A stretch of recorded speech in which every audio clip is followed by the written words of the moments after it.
Tuhan melihat hati. Ya, Tuhan melihat hati kita. Memang kedengarannya biasa, saudara, Tuhan melihat hati. Sehingga banyak orang yang walaupun hidup dalam dosa, dia itu bertopeng dan bilang, kan Tuhan melihat hatiku.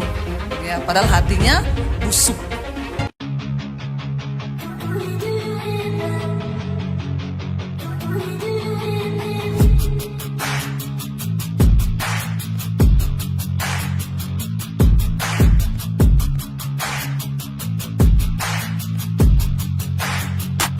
Selamat datang di channel Bela Kebenaran. Kami hadir untuk memberikan informasi opini dan atau fakta terhadap situasi yang sedang terjadi. Mari dukung channel ini dengan cara menekan tombol subscribe dan bunyikan loncengnya. Terima kasih.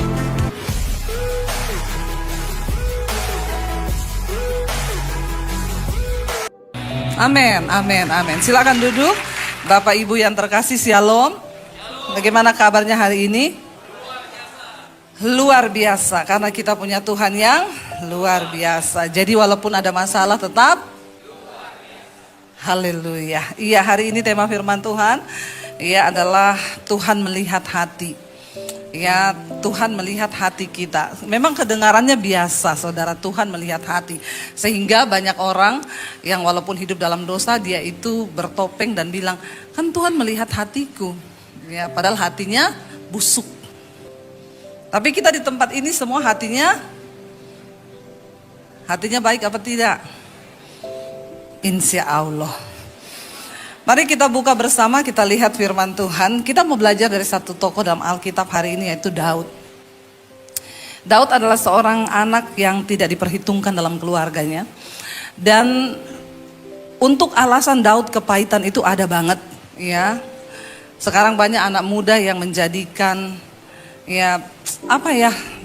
banyak hal untuk menjadi pahit, dan mereka berkata, iya soalnya kan saya dulu begini, saya dulu begitu, dan membuat mereka itu bisa melakukan dosa. Tapi kita mau belajar dari seorang tokoh di Alkitab ini, Daud. Firman Tuhan ketika Tuhan sudah menolak Saul menjadi raja, Tuhan berfirman kepada Nabi Samuel. Tuhan bilang, Samuel, kamu pergi ke satu rumah di Bethlehem, rumah Isai. Di situ ada anak-anak Isai, dan salah satu dari 8 orang anak laki-laki Isai itu akan aku urapi menjadi raja. Akhirnya Samuel datang ke Bethlehem dan dia ketemu dengan Isai. Lalu dia bilang, besok aku akan ada upacara pengorbanan. Dan engkau harus membawa anak-anakmu laki-laki semua, karena ada salah satu dari mereka yang akan dipilih Tuhan menjadi raja atas Israel. Kira-kira menurut saudara, kalau saudara jadi bapak, lalu ada nabi datang dan ngomong begitu, dan saudara punya anak laki-laki, kira-kira itu berita yang penting gak bagi bapak-bapak? Kenapa yang jawab ibu-ibu? Bapak-bapak penting gak? Penting banget ya. Ketika mendapat berita itu, harusnya, kan dia punya 8 anak laki-laki, harusnya 8 dikasih tahu gak? Kan dia belum tahu siapa yang akan diurapi kan? Kalau bapak-bapak kira-kira 8-8-nya dibawa nggak? Ada bapak-bapak nggak di sini? Ya, tolong dong dijawab. Ya, saya ini sudah khotbah, hari ini saya khotbah 5 kali loh. Saya masih bersemangat. Saudara cuma dengar sekali aja, mau jawab aja susah. Menurut bapak-bapak penting nggak bawa 8 anaknya? Biasa aja, nggak usah emosi. Giliran ditantang terus emosi, penting, udah kepahitan aja itu ya. Belum apa-apa, baru khotbah soal hati ini sudah pahit.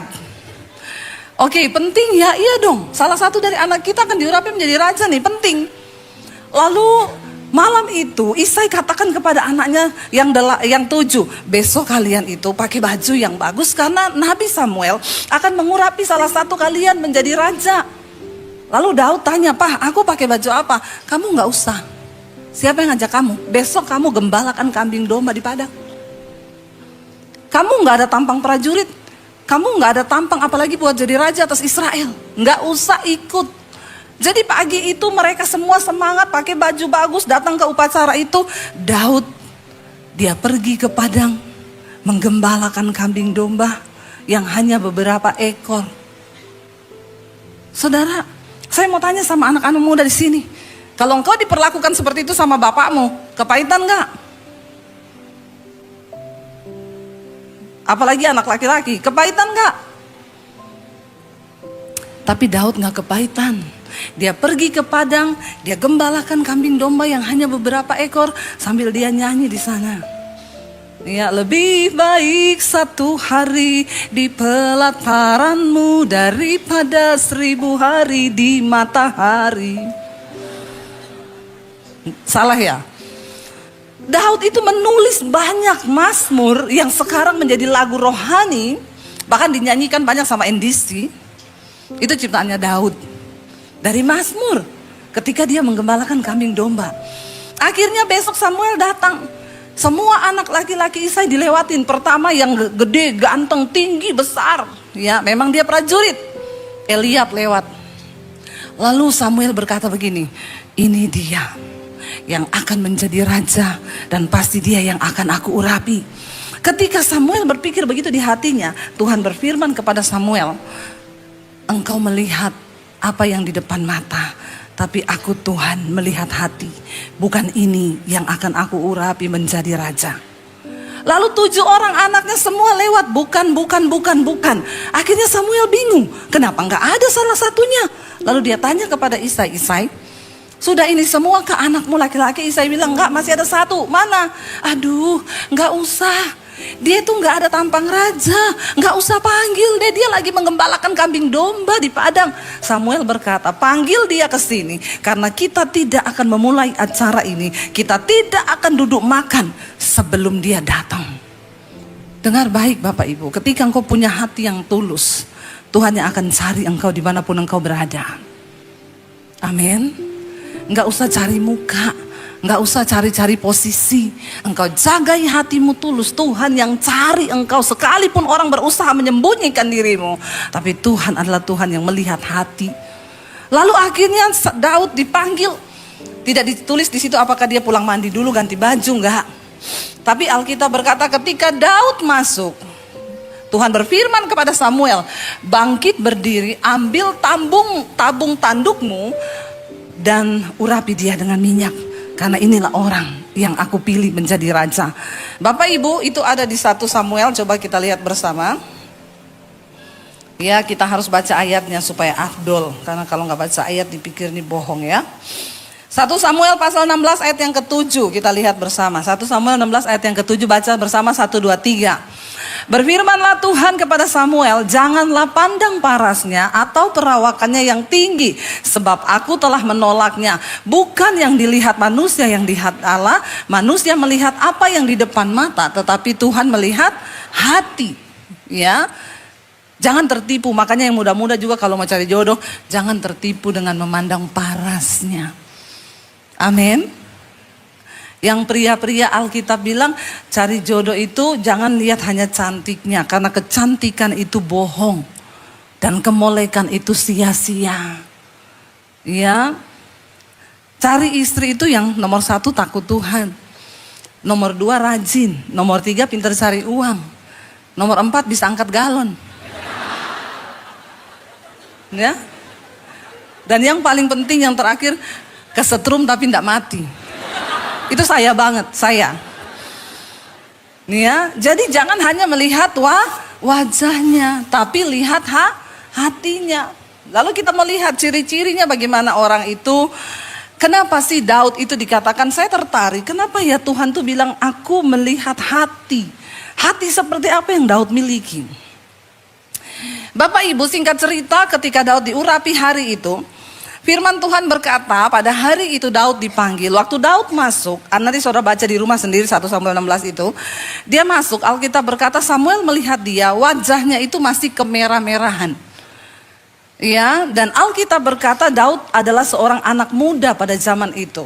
Ketika Daud akhirnya diurapi, besoknya ya dia masih tetap menggembalakan kambing domba. Lalu beberapa saat kemudian kita tahu ceritanya dalam pasal Alkitab 1 Samuel 17, Daud melawan Goliat.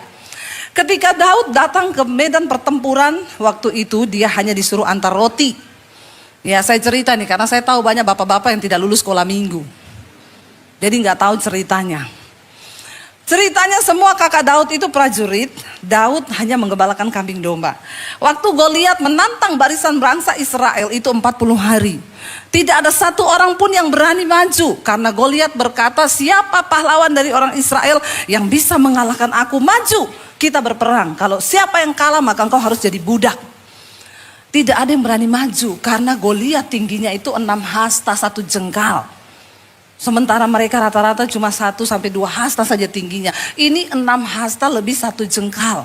Semua takut, semua gemetar, raksasa. Ketika Daud dipanggil papanya, Daud, kakak-kakakmu lagi di medan pertempuran. Kamu pergi bawa roti dan keju ya. Kamu cepat lihat kakak-kakakmu baik-baik atau tidak. Kamu cepat pulang bawa kabar. Daud pergi ke medan pertempuran. Dia tidak tahu kalau hari itu Tuhan mempromosikan dia. Orang yang hatinya tulus kudus di hadapan Tuhan. Ya, engkau jalani saja hidupmu.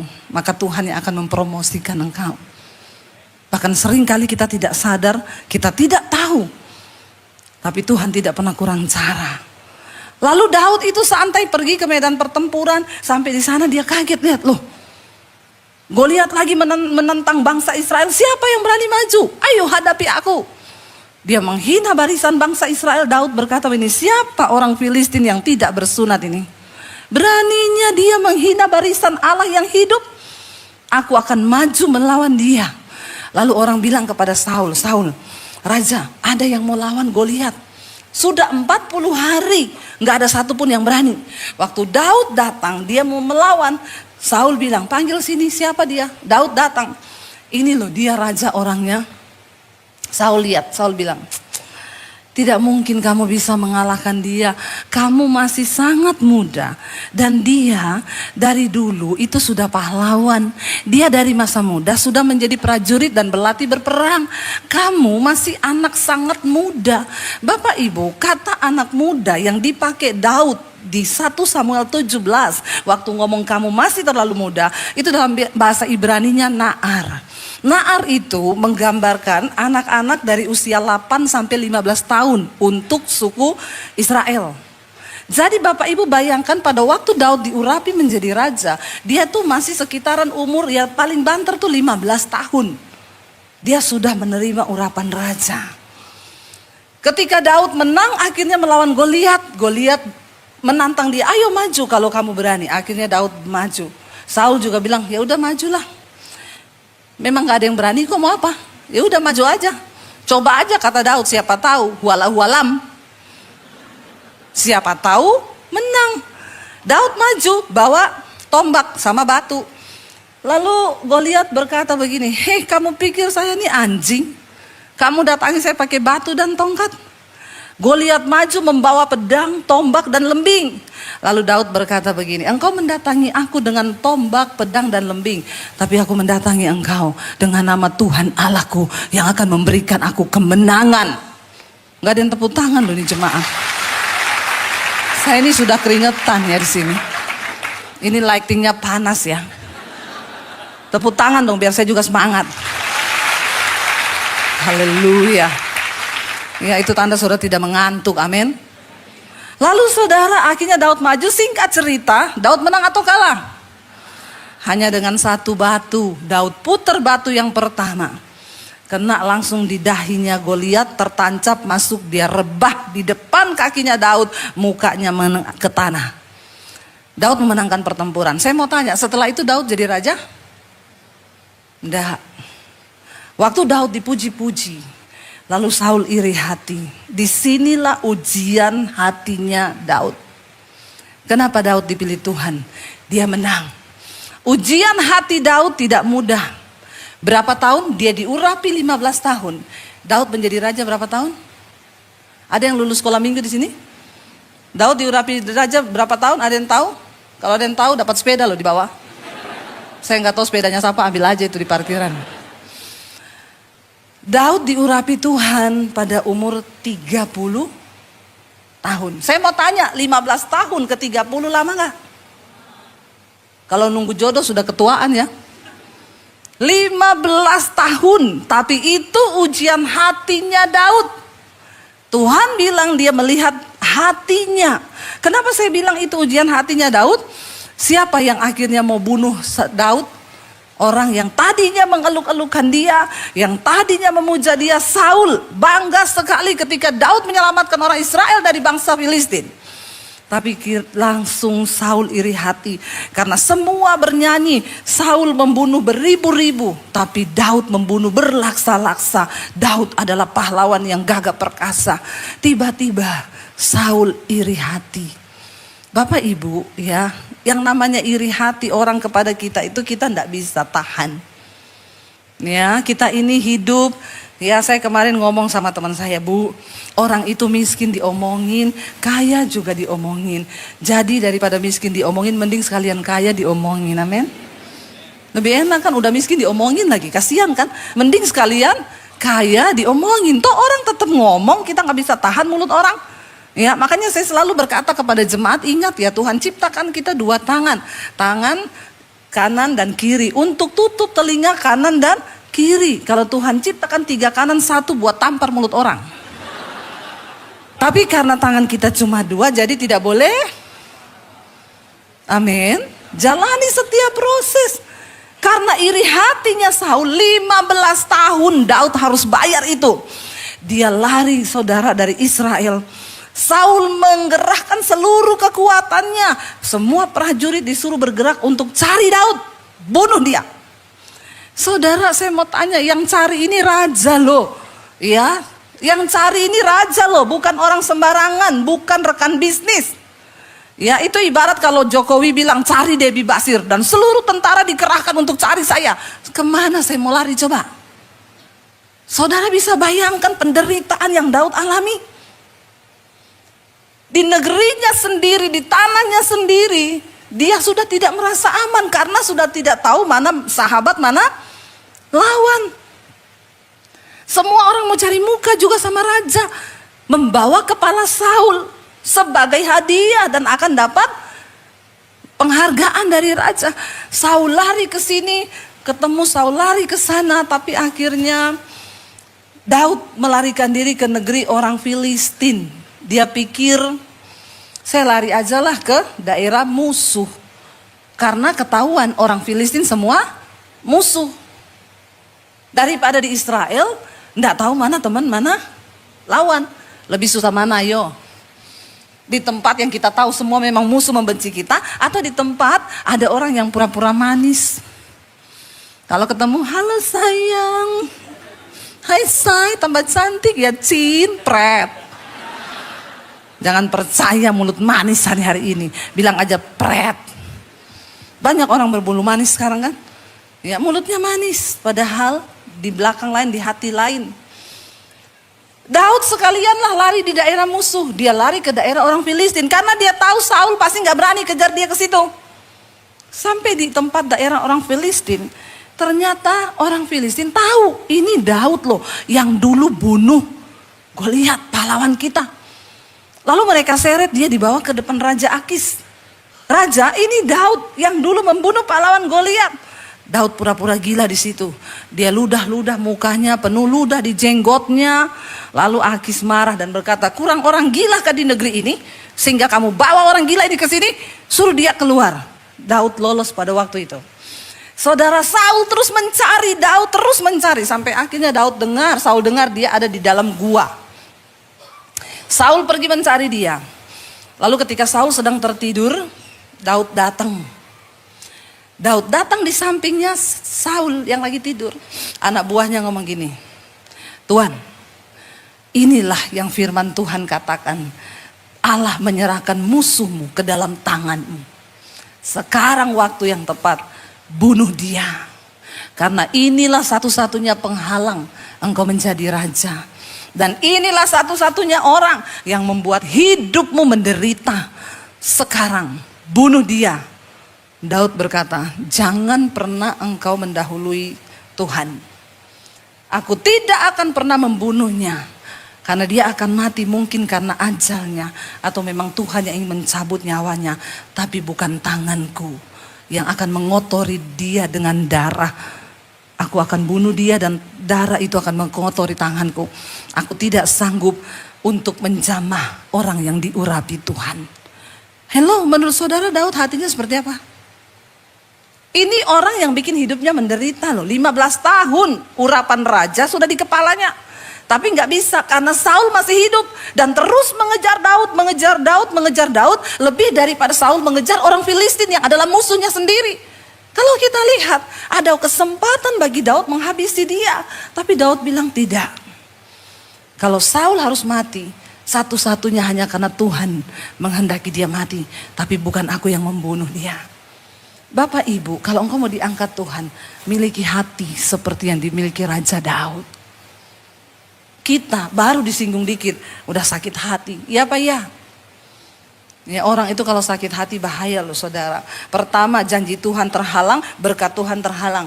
Dan kedua, orang yang sakit hati itu akan cenderung melukai orang lain. Saya dulu pernah diundang satu orang ibu, Bu, ibu ke rumah saya doain saya ya. Oh iya, oke, saya datang dikasih alamat. Pagi-pagi datang, yang bukain pintu kakaknya. Saya bilang, bener ini rumahnya ibu ini? Oh iya bener. Oh iya bener, siapa ya? Saya bilang saya pendeta, nama saya Debbie Basir. Oh, situ pendeta? Iya sini pendeta. Situ dari mana? Gereja mana? Sini. Saya jelasin. Terus, yaudah masuk, duduk. Tunggu, lagi mandi dia. Saya duduk. Dalam hati saya, ini orang pasti hatinya pahit sekali. Pahit. Saya duduk, dia bilang, oh berarti situ pendeta. Iya kan tadi saya sudah bilang. Kalau situ pendeta, berarti situ bisa baca saya. Dalam hati saya, Tuhan ini pencobaan apa lagi? Saya bilang, Bu, saya bisa baca ibu kalau ada tulisannya, Bu. Masalahnya enggak ada tulisan, terus saya baca apanya? Ya kan biasanya hamba Tuhan gitu kan punya kuasa toh. Bisa baca orang. Kan gampang aja, kayak begini enggak terlalu ribet sih, tulisannya nyata sih. Alkitab bilang, apa yang ada di wajah itu terpancar dari hati. Mukanya kayak setan begini. Ini pasti hatinya apa saudara? Pahit kan? Pahit ini, nggak mungkin enggak. Saya bilang gini, maaf ya Bu, ibu suruh saya baca ibu. Maksudnya saya melihat hatinya ibu seperti apa. Ya iya, kan katanya hamba Tuhan punya kuasa. Saya sedikit menggeser duduknya. Ini orang sakit jiwa toh. Saya bilang gini, Bu maaf ya, kayaknya ibu banyak terluka ya. Saya agak menggeser, kenapa saudara? Orang sakit jiwa begini, kita ngomong begini, dua saja. Kalau dia di jamaah Roh Kudus, dia nangis. Kalau di jamaah setan, habis itu vas bunga melayang ke kepala kita. Harus berdoa dan berjaga-jaga ini. Ya saya menggeser, saya bilang, ibu maaf ya, kayaknya ibu banyak kepahitan ya Bu, dalam hati. Saya tunggu reaksinya dia. Dalam nama Yesus saya berdoa, Tuhan tolong Tuhan.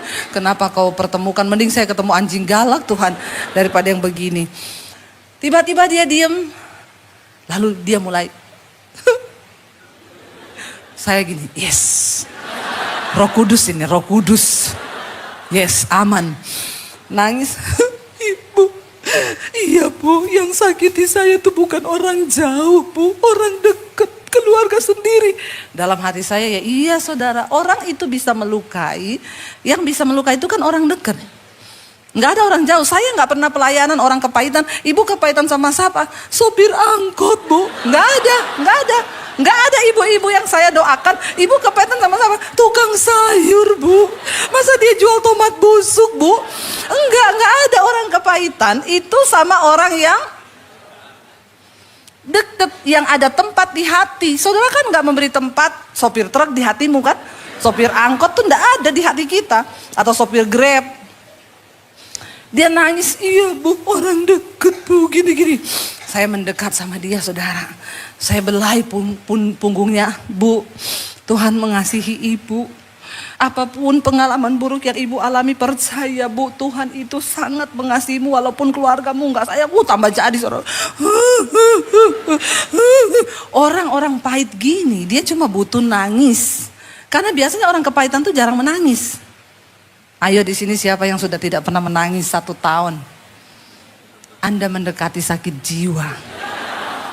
Loh benar saudara, air mata itu penting loh Tuhan ciptakan untuk dikeluarkan. Tapi kalau engkau nggak pernah menangis itu berarti hatimu mulai mengeras seperti batu. Dia nangis, saya tahu waktu dia menangis itu dia plong. Saya belai aja belakangnya. Tuhan mengasihi ibu, biar kasih Bapa mengalir atas hidupmu. Nangis kenceng.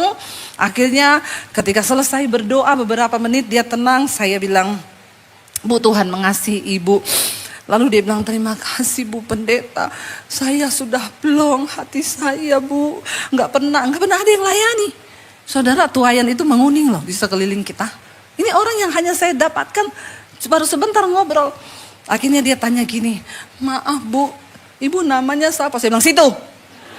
Loh kok rohnya yang pindah ya sama saya? Dalam hati saya, dari tadi lu manggil aku situ. Situ dari mana, situ di mana, situ. Tapi lihat, ketika Tuhan menjamah seseorang, hatinya dibenerin sama Tuhan. Langsung, Bu maaf namanya siapa ya Bu? Saya bilang, saya Debbie Bu, panggil saya Debbie aja. Oh iya makasih Ibu Debbie, mau minum apa? Langsung loh berubah. Tapi saya jawab, boleh Bu ada kopi enggak? Saya, minum kopi, iya saya bikinin. Saya berani jawab karena dia sudah tersenyum. Kalau dia tanya gini, situ minum apa? Jangan kau jawab. Kau bilang kopi, keluarlah kopi pakai sianida. Maka matilah kau. Kenapa ada orang bikin kopi dikasih sianida? Karena dia bikin kopi dengan hati yang pahit. Ya, makanya dimasukin sianida. Ngeri loh saudara. Makanya kita belajar hari ini. Daud, dia tidak mengizinkan kepahitan masuk. Dia punya kesempatan yang pertama untuk membunuh Saul. Dan satu-satunya penghalang untuk Daud menjadi raja yaitu Saul. Yang pertama kenapa Tuhan itu memilih Daud? Dia melihat hati Daud itu tidak kepahitan. Yang kedua, Daud percaya bahwa kalau Tuhan yang akan mengangkat dia menjadi raja, maka Tuhanlah yang punya waktu untuk meninggikan Daud dan bukan dengan cara-cara yang tidak benar. Orang yang hatinya lurus dengan Tuhan, dia percaya bahwa semua yang terjadi di hidupnya itu seizin Tuhan.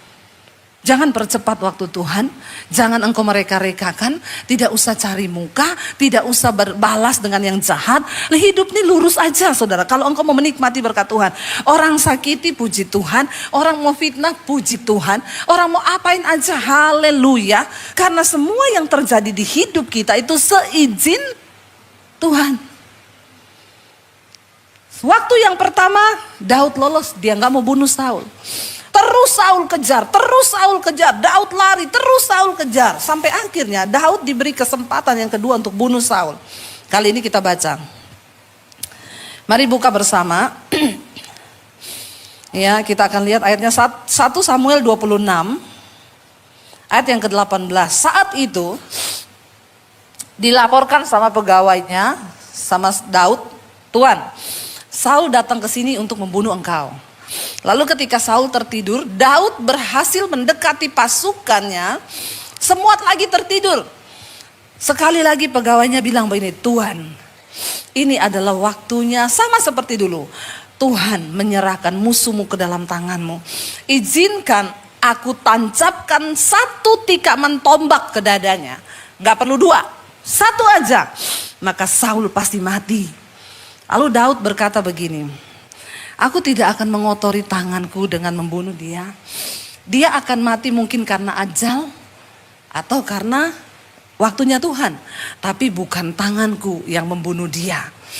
Dahsyat saudara. Dan akhirnya Daud pergi, dia cuma ambil yang pertama kali Daud datang, dia lagi tidur, Daud gunting ujung jubahnya.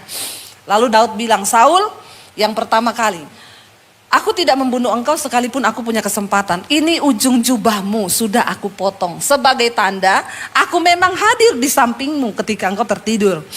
Tapi itu gak membuat Saul sadar. Sampai yang kedua kali ini ketika pegawainya Daud berkata, aku tancapkan tombakku dan Saul pasti mati. Daud bilang jangan.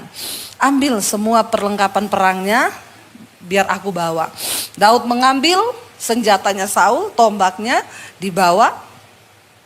Lalu Saul membangunkan mereka dari jarak yang jauh. Daud bilang, hai tuanku Raja Saul, Aku memiliki kesempatan untuk membunuh engkau hari ini, tapi aku tidak melakukannya karena aku mengasihi engkau. Aku menghormati engkau sebagai orang yang diurapi Tuhan. Lalu Daud menunjukkan senjatanya kepada Saul. Coba kita lihat saudara, baca bersama 1 Samuel pasal 26. Itu waktu saya tinggal 4 menit ya. Saya salah lihat loh, saya lihat tadi di sini 16, padahal itu jam ya. Sorry ya, yuk kita cepet yuk. 1 Samuel 26 ayat 18 ya, berkata sampai ayat 25. Kita baca bersama di sana. 1, 2, 3. Lalu berkatalah ia, mengapa pula Tuanku mengejar hambanya ini? Apa yang telah kuperbuat? Apakah kejahatan yang melekat dalam dan tanganku? Daud bertanya kepada Saul ketika dia sudah ambil tombaknya. Dia bilang kepada Saul, aku ini salah apa kepadamu? Baca bersama. Oleh sebab itu kiranya Tuanku Raja mendengarkan perkataan hambanya ini.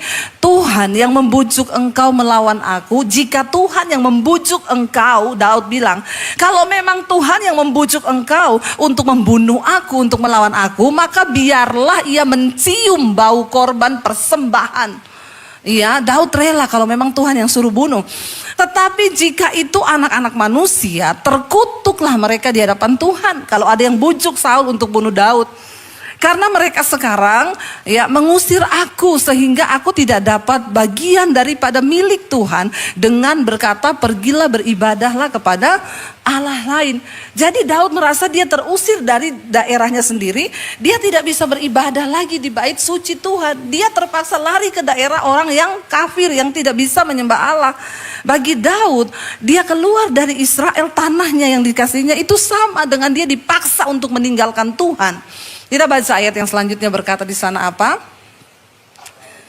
Iya, baca bersama. Sebab itu janganlah kiranya darahku tertumpah ke tanah jauh dari hadapan Tuhan, sebab Raja Israel keluar untuk mencabut nyawaku seperti orang memburu seekor ayam hutan di gunung-gunung. Lalu berkatalah Saul, aku telah berbuat dosa, pulanglah anakku Daud, sebab aku tidak akan berbuat jahat lagi kepadamu, karena nyawaku pada hari ini berharga di matamu. Sesungguhnya perbuatanku itu bodoh dan aku sesat sama sekali. Tetapi Daud menjawab, inilah tombak itu ya Tuanku Raja, baiklah salah seorang dari orang-orangmu menyeberang untuk mengambilnya. Tuhan akan membalas kebenaran dan kesetiaan setiap orang, sebab Tuhan menyerahkan engkau pada hari ini ke dalam tanganku, tetapi aku tidak mau menjamah orang yang diurapi Tuhan. Dan sesungguhnya seperti nyawamu pada hari ini berharga di mataku, demikianlah hendaknya nyawaku berharga di mata Tuhan, dan hendaknya ia melepaskan aku dari segala kesusahan. Lalu berkatalah Saul kepada Daud, diberkatilah kiranya engkau anakku Daud, apa jua pun yang kau perbuat pastilah engkau sanggup melakukannya. Lalu pergilah Daud meneruskan perjalanannya dan pulanglah ia ke tempatnya. Saudara lihat, Daud tidak mengambil kesempatan untuk membunuh. Saudara tahu setelah itu Alkitab berkata pada pasal-pasal yang berikutnya, Saul dikejar oleh orang Filistin, lalu dia kalah.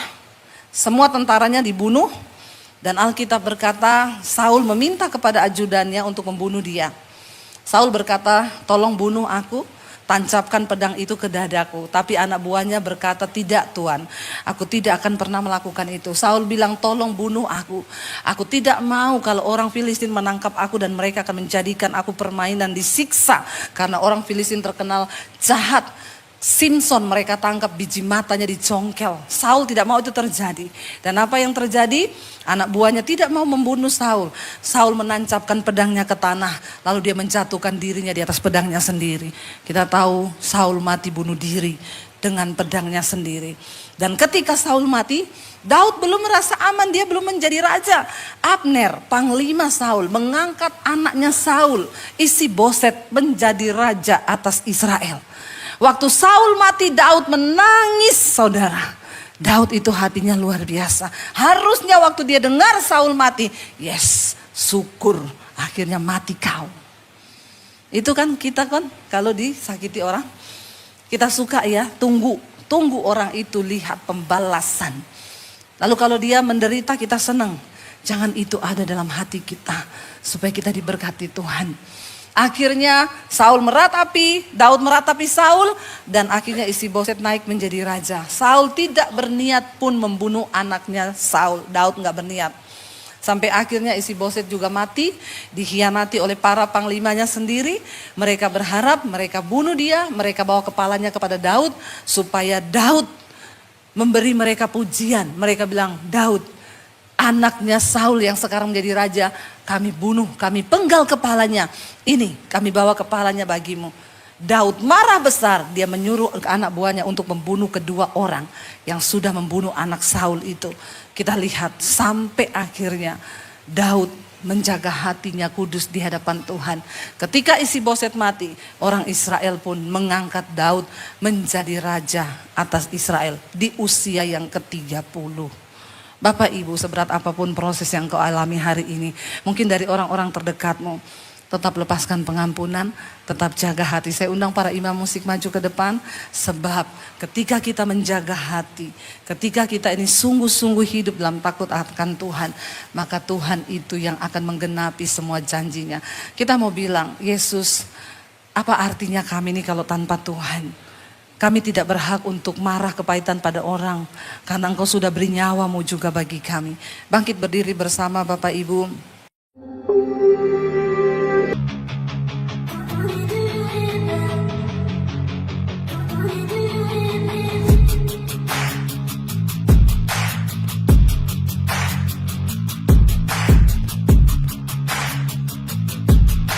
Terima kasih sahabat sudah menyaksikan tayangan kami hari ini. Tuhanlah yang membalas dan memberkati kita semua. Apabila sahabat diberkati, marilah kita dengan murah hati untuk share video ini kepada teman-teman kita yang lain, kepada grup-grup keluarga dan sebagainya. Dan jangan lupa meninggalkan komentar di bawah video ini, serta menekan tombol subscribe video kami, sehingga sahabat tidak ketinggalan video-video terbaru dari kami. Terima kasih. Tuhan Yesus memberkati kita semua. Dan dengarkanlah firman Tuhan singkat ini. Mintalah maka akan diberikan kepadamu. Carilah maka kamu akan mendapat.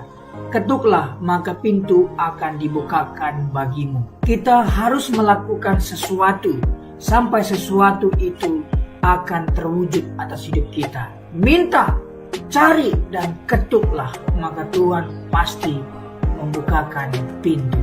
Lukas 18 ayat 1. Yesus mengatakan suatu perumpamaan kepada mereka untuk menegaskan bahwa mereka harus selalu berdoa dengan tidak jemu-jemu. Kita berdoa dengan tidak jemu-jemu. Terus minta maka pasti akan diberikan. Tuhan Yesus berkata, karena itu aku berkata kepadamu, apa saja yang engkau inginkan ketika engkau berdoa, percayalah bahwa engkau telah menerimanya dan engkau akan memilikinya. Amini ayat firman Tuhan ini, bahwa Tuhan pasti memberikan segala sesuatu yang kita butuhkan. Semoga Allah, sumber pengharapan, memenuhi kamu dengan segala sukacita dan damai sejahtera dalam iman kamu, supaya oleh kekuatan Roh Kudus kamu berlimpah-limpah dalam pengharapan. Terima kasih. Apabila sahabat ada komentar dan pendapat yang lain terhadap video hari ini, boleh tuliskan komentarnya, pendapatnya di kolom komentar di bawah video ini, sehingga kita boleh diskusi di sana.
Tuhan.